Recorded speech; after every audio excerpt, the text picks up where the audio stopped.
Hello बच्चों, आज हम लोग exercise 6.2 lines and angles class 9th का एनसीईआरटी बना रहे हैं, सॉल्व कर रहे हैं। इससे पहले मैं आपको एक्सरसाइज 6.1 का वीडियो इस इस वीडियो के लिंक में हम आपको इंक्लूड कर दे रहे हैं, वहां पर आके आप देख लो।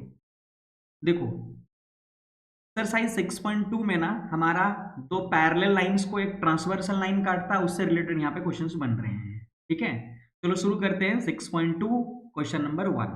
ठीक है, यहाँ पे कहा गया है, पहले क्वेश्चन को समझिए कि A B parallel to C D, ये A B parallel to C D है and C D parallel to E F है, C D parallel to E F है। यानी हम ये कह सकते हैं कि तीनों एक दूसरे से पैरेलल है, A B parallel to C D parallel to E F, और ये एक हमारा ट्रांसवर्सल लाइन है। ठीक है, अब आगे ये भी दिया गया, ये जो एंगल y है और ये एंगल z है, इन दोनों का एंगल का रेशियो 3:7 है। आपको इस एंगल को निकालना पड़ेगा, एंगल x।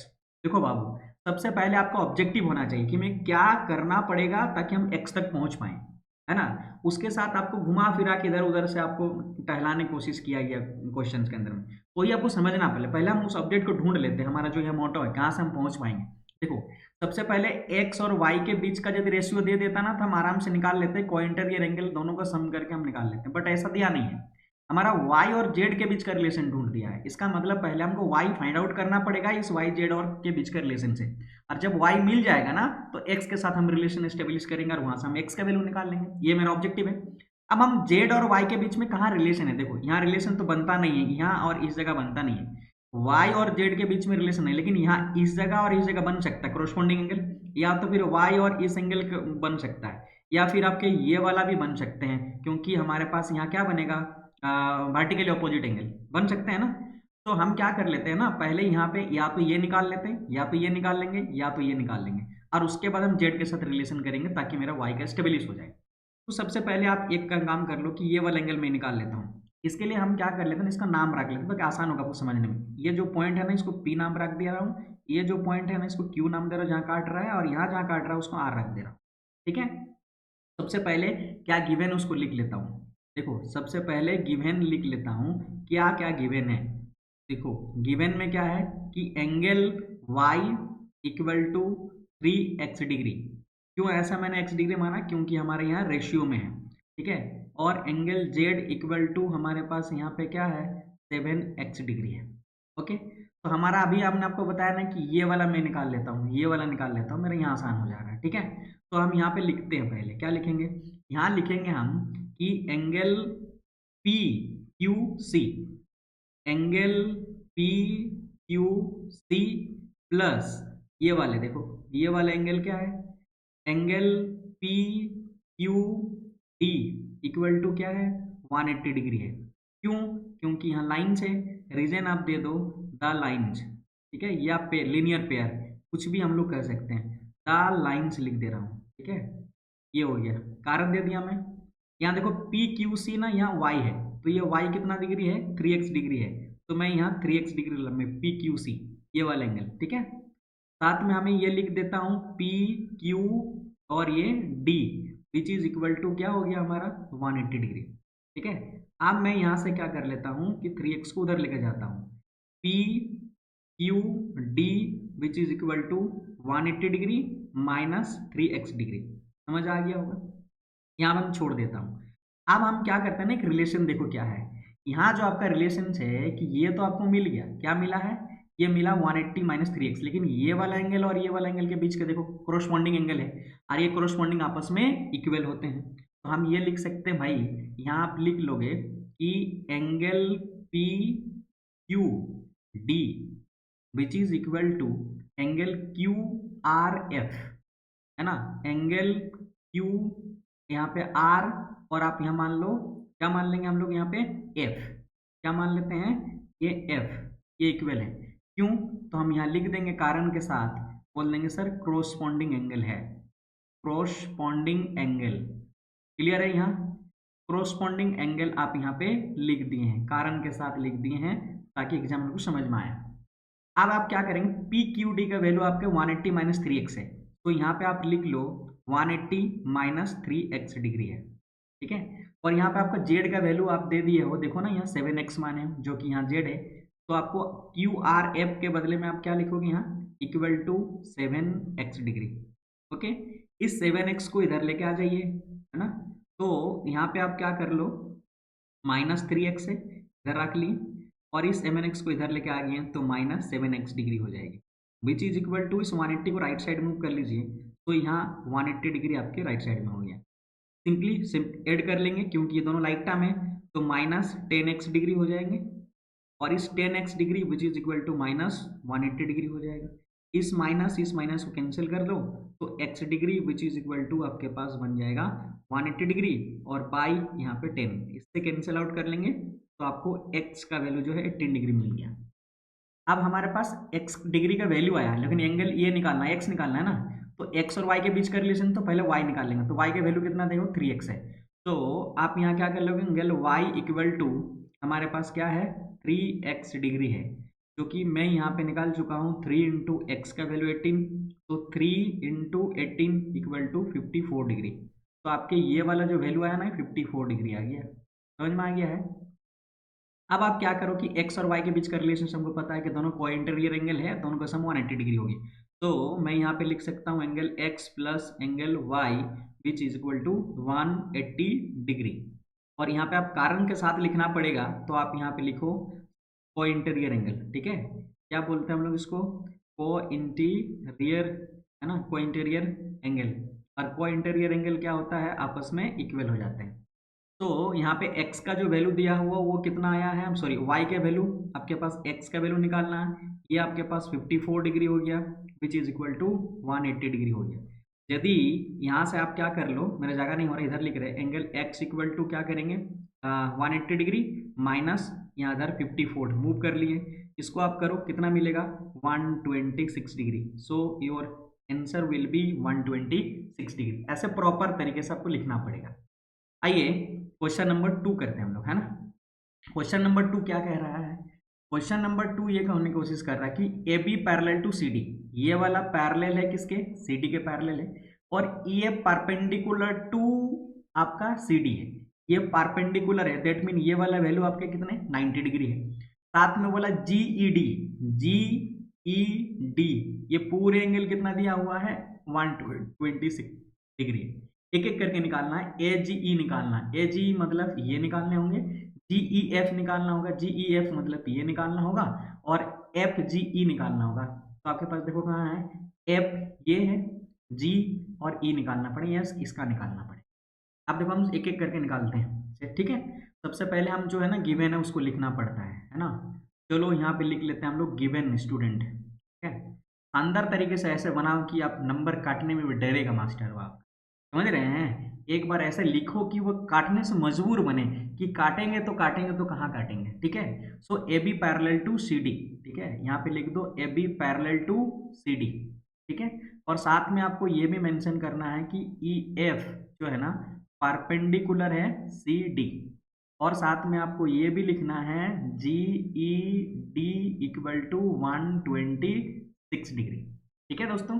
अब हम क्या करते हैं, देखो हमारा जब पैरेलल बात कही दिया है तो मैं ऑब्जेक्टिव दिखाता हूँ क्वेश्चन में, ये वाला एंगल और पूरे एंगल कितना डिग्री का होगा 126 होगा कि नहीं होगा, क्योंकि ये GED दो है, GED ये 126 है, तो ये वाला भी 126, क्यों, क्योंकि ये पैरेलल लाइन है, इन दोनों पैरेलल लाइन को ये ट्रांसवर्सल काट रहा, तो ये वाला क्या होगा अल्टरनेट इंटीरियर एंगल, जिससे हमको AGE निकल जाएगा आराम से, कोई दिक्कत यहाँ नहीं है। तो सबसे पहले आप लिखो यहाँ पे क्या है कि GED पूरे लिख लेंगे हम सर, यहाँ पे G है ना ED इक्वल टू एंगल क्या होगा AGE इक्वल टू क्या इक्वल है, क्यों है यहाँ पे आप दीजिए, बोलिए सर अल्टरनेट इंटीरियर एंगल, ठीक है।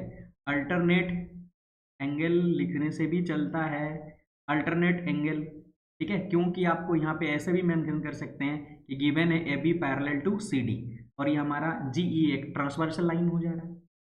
तो जीई का वैल्यू आपके पास कितना है 126, तो ए जी का वैल्यू कितना होगा 126, तो आपके पास यहाँ आंसर डायरेक्ट लिख लो ए जी ई विच इज इक्वल टू कितने 126 डिग्री, ये आंसर हो गया ए को, ठीक है, यानी ये निकल गया।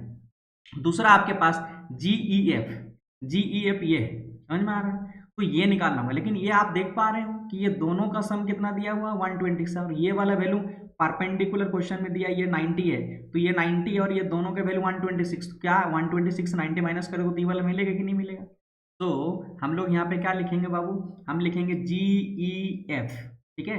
तो आप यहाँ लिखो GEF प्लस हम लिखेंगे FED, या तो एंगल यहाँ लिख लेंगे DEF इक्वल टू कितना दिया हुआ है 126 डिग्री, ठीक है? ये तो गिवन है, सो आप यहाँ पे क्या लिख दो भाई, गिवन है, पहले से पता है मेरे को, क्लियर है? अब हम क्या कर लेते हैं ना, इस GEF निकालना हो तो हम यहाँ रख लेंगे GEF, जैसा है एज इट इज उतार लेंगे। DEF 90 डिग्री है यहाँ, तो इसके बदले में आप क्या लिख रहे हो 90 degree which is equal to 126 degree, लेकिन आपको तो देना पड़ेगा यहाँ, तो आप लिख दीजिए कि सर EF ना है वो परपेंडिकुलर है CD के, ठीक है? इसीलिए 90 डिग्री है, इसीलिए आप यहाँ अगला लाइन में लिख सकते हैं GEF which is equal to 126 degree minus ये 90 डिग्री, तो 126 में से 90 माइनस करी तो 6 हमारा यहाँ आ गया, 9 10 11 12 3 है ना, तो आपके पास ये कितने डिग्री आ गया 36 डिग्री, तो ये दूसरी आंसर हो गया है, कोई दिक्कत नहीं होना चाहिए। अब अगला हमको निकालना है FGE। देखो भाई आपके पास ये निकाल चुके हो, कितना डिग्री निकाल चुके हो 126 डिग्री निकाल, क्या इन दोनों को आप मिलके 180 कर सकते हो, क्योंकि एक लाइन बना रहा है, ये भी एक लाइन है, तो यहाँ पे हम क्या लिख लेंगे भाई AGE, है ना, यहाँ निकाल लेंगे AGE प्लस आपको क्या निकालना है FGE, लिखो यहाँ FGE which is equal to 180 degree, क्यों? क्योंकि यहाँ पे बता दिया गया है कि AB एक लाइन है, तो लिखेंगे हमारा AB is line, AB is line, और AB इज लाइन का मतलब दोनों का सम 180 डिग्री हो गया। यहाँ से आप निकाल लेंगे FG और ये E, ठीक है? FGE which is equal to 180 degree minus AGE, angle AGE, तो यहाँ पे आप रखो 180 डिग्री और माइनस AGE कितना है 126 डिग्री, इसको माइनस करिए तो आपके पास होगा 10 में से 6 माइनस 4 हो गया 13 और ये 5, तो आपके पास कितना 54 डिग्री, यानी हमारे पास और तीनों निकाल लिया, तीनों एंगल AGE GEF और FGE, इस तरह से आप यहाँ से निकाल सकते हो एक दूसरे को रिलेशन एस्टेब्लिश करके। अगला क्वेश्चन से हमारा क्वेश्चन नंबर 3 है, और इस क्वेश्चन नंबर 3 क्या कह रहा है पहले हम लोग देखेंगे कि इन फिगर 6.25, ये हमारा 6.25 है, PQ पैरेलल टू ST, यहाँ पे देखो PQ पैरेलल टू ST, पहले से बोला पैरेलल है, इसका मतलब ये ट्रांसवर्सल लाइन है, ये आगे बढ़ाओगे तो क्या होगा ट्रांसवर्सल लाइन है। PQR 110 डिग्री, PQR ये वाले 110 डिग्री है, RST 130 डिग्री है, तो आपको निकालना QRS, QRS दैट मीन ये वाला एंगल निकालना है, ठीक है? लेकिन इसमें आप क्वेश्चन में हिंट भी देकर रखा है, draw a line parallel to ST, ये ST के पैरेलल एक लाइन ड्रॉ करिए जो कि पॉइंट R से गुजर रहा होगा, ये पॉइंट है, मतलब ऐसा एक लाइन ड्रॉ करने के लिए बोला, ये तो कॉन्स्ट्रक्शन के अंदर में रखना पड़ेगा, जिससे हम यहाँ ST के पैरेलल डालने से हमारा क्या रूल यूज कर सकते हैं, पैरेलल वाले ट्रांसवर्सल वाले रूल जितना सारा। तो सबसे पहले हम लोग यहाँ शुरू करने से पहले लिखेंगे क्या है हमारे पास गिवन क्या क्या है और क्या देना निकालना है वो भी हम लोग यहाँ पे देखेंगे। तो पहले हम लोग जो गिवन है वो लिख लेते हैं, यहाँ पे लिया गया है कि भाई PQ पैरेलल टू ST है, और दूसरा है angle PQR equal to 110 degree है, और साथ में आपको दिया है एंगल RST इक्वल टू कितना 130 डिग्री दिया गया है, ठीक है? और टू फाइंड है ना, टू फाइंड करना है, तो टू फाइंड देख के हम यहाँ पे लिखेंगे क्या एंगल QRS निकालना है, ठीक है? यहाँ हम कॉन्स्ट्रक्शन कर रहे हैं ना, क्या कर रहे हैं कॉन्स्ट्रक्शन कर रहे हैं, तो हम लोग यहाँ लिखेंगे कॉन्स्ट्रक्शन, और कॉन्स्ट्रक्शन में क्या करेंगे हम बोलेंगे एक नाम रख लेते हैं, लाइन ड्रॉ कर लेते हैं ऐसा, तो इस तरह से यहाँ से पॉइंट्स होकर गुजर रहा है जो कि पैरेलल टू ST है, इसका नाम रख देते हैं हम लोग यहाँ पे M और ये रख देते हैं हमारा N, ठीक है?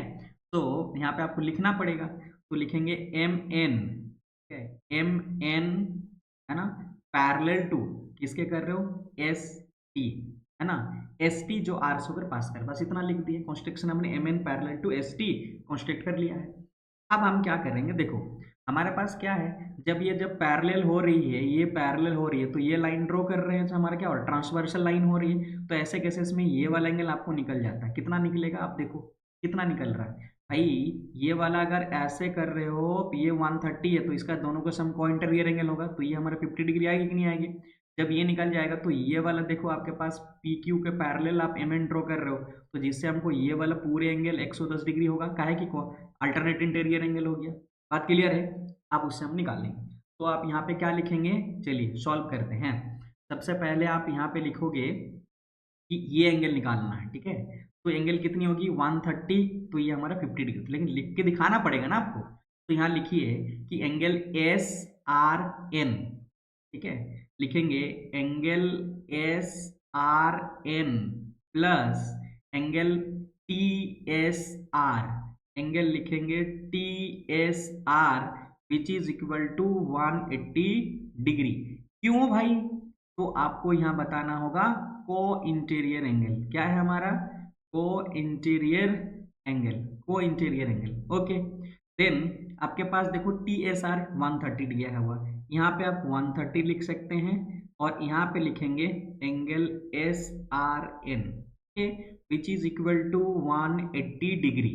नाउ आप यहाँ पे निकाल लो S R N equal to 180 degree minus 130 degree, और यहाँ पे एक लाइन में और लिख देता हूँ मैं S R N which is equal to 50 degree. ये आपके आ गया 50 डिग्री। आया बात समझ में। अब आप सोचिए कि भाई हमारा यहाँ P Q parallel to S T है, इसका मतलब आ रहा है S T parallel to M N है, तो मैं ऐसा कह सकता हूँ कि P Q parallel to M N. और जब ये हो जाएगा तो ये ट्रांसवर्सल लाइन की तरह काम करेगा, तो यहाँ पे वैल्यू कितना मैंने बोला 1 कितना होगा, ये जो भी वैल्यू होगा 110 डिग्री के बराबर होगी। अब आप यहाँ लिखो, क्या लिखेंगे, पी क्यू आर, है ना, equal to Q R N. तो हम लोग लिख लेंगे angle Q R N which is equal to angle P Q R. क्यों, क्योंकि लिख देना है अल्टरनेट एंगल, ठीक है। क्या बोलेंगे, अल्टरनेट एंगल, और अल्टरनेट एंगल आपस में इक्वल होता है। इस क्यू आर एन को मैं क्या कर लेता हूं, ये जो क्यू आर एन है हमारे पास क्या है, क्यू आर एन है ये वाला एंगल प्लस ये वाला एंगल, दोनों सम करके लिख सकते हैं, क्योंकि ये क्यू आर एन इस एंगल और इस एंगल का सम है। तो आप लिख दो क्यू आर एस, इसके बदले में लिख सकते हैं Q R S plus S R N, यहाँ लिख लेंगे हम लोग एस आर एन, ठीक है। और पी क्यू आर कितना डिग्री दिया हुआ है यहाँ पे 110 डिग्री दे दिया है। ओके, नाउ आपको निकालना Q R S, Q R S, तो हम लोग लेफ्ट साइड में रखेंगे इसको भाई, Q R S which is equal to 110 degree minus angle S R N. Okay, अब क्या करेंगे हम लोग, ये जो मिला मेरे को इधर लिख लेता हूं मैं, Q R S which is equal to 110 degree, और माइनस ये जो आपने निकाला एस आर एन, वो कितना निकाले हो 50 डिग्री। तो आप यहाँ से क्या निकाल सकते हो, Q R S which is equal to 60 degree. तो आपके आंसर आ गया ये क्या 60 डिग्री, ठीक है। उम्मीद कर रहे हैं हम समझ रहे हैं। आइए हम क्वेश्चन नंबर 4 बनाते हैं, और 4 मस्त वाले क्वेश्चन है, एग्जाम में बड़ी आते हैं ये क्वेश्चन, समझ में आ रहा है। चलिए सबसे पहले हम समझ लेते हैं दिया क्या क्या है।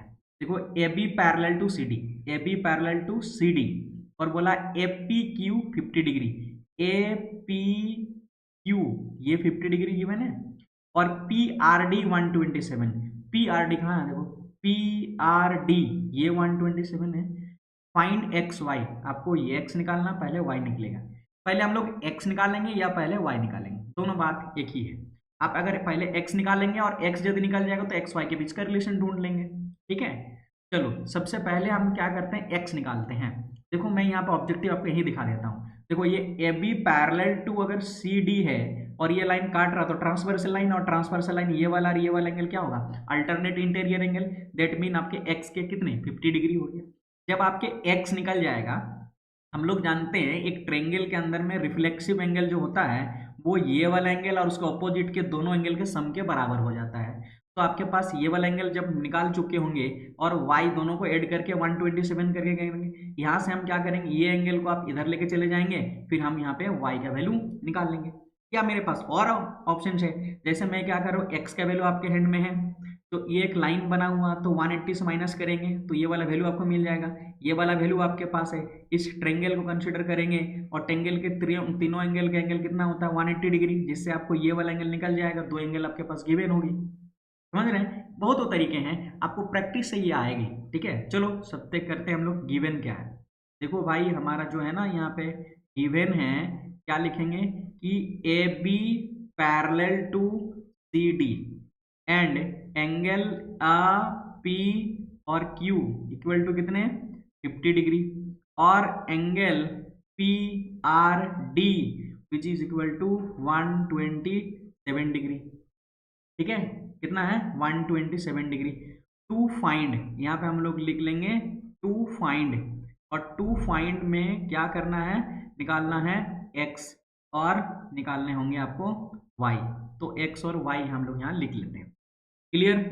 अब आइए लिखते हैं हम लोग क्या है कि एंगल ए पी क्यू लिखेंगे, यहाँ पे A P Q equal to P Q और आर।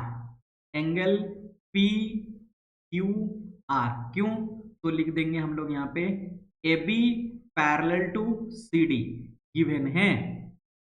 एपी क्यू का वैल्यू यहाँ पे देखो आपके पास कितना हो गया 50 और पी क्यू आर का वैल्यू कितना है x, तो यहाँ पे निकल गया x।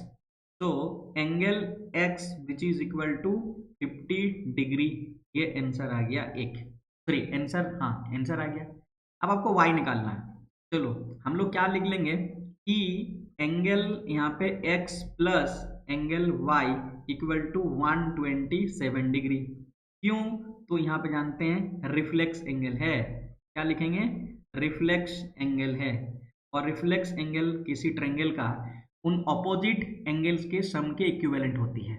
तो एंगल x इक्वल टू आपके पास 50 डिग्री है plus angle y equal to कितनी होगी 127 के बराबर होगी दोनों का सम। अब इसको जब आगे बढ़ाएंगे तो हमको मिलेगा क्या, यहाँ angle y equal to 127 minus 50 degree. ठीक है, तो angle y equal to minus करिए 7 आ जाएगा यहाँ, और 5 से अब 12 को माइनस करिए, 12 माइनस 5 कितना 7 है ना। ठीक है, मैं वही नहीं कह रहा हूँ, 7 में से 0 माइनस की 7 आ गया, और फिर 5 में से 12 माइनस कर, है ना 12 7 8 9 10 11 12, तो हमारा 5 आ गया 77 डिग्री।